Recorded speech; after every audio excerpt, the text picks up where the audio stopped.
Hi friends, అందరికీ నమస్తే. మేము సరదాగా ఒక డిజిటల్ వాచ్ బుక్ చేసామండి. ఇప్పుడే వచ్చింది. దాని కాస్ట్ 1100 రూపాయలు. చూడండి ఫ్రెండ్స్, ఇప్పుడే తీసాం దాన్ని.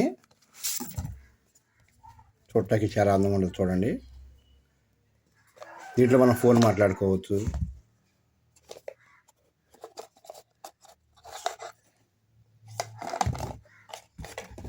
దీనికి ఛార్జర్ కూడా ఉంటుందండి.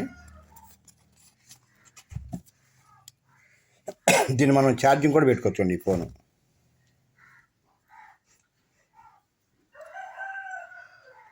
ఫోన్ మనం ఛార్జింగ్ పెట్టుకోవచ్చు. బాగుంటుంది. మనం దీంట్లో ఫోన్ కూడా మాట్లాడుకోవచ్చు అండి. చాలా బాగుంటుంది ఫ్రెండ్స్. ఇది ఛార్జర్ కూడా ఇచ్చారు. చూద్దాం ఒకసారి అని చెప్పి తీసుకున్నాం ఫ్రెండ్స్. మీరు కూడా ఒకసారి వాడి చూడండి అవకాశం ఉంటే. Okay friends.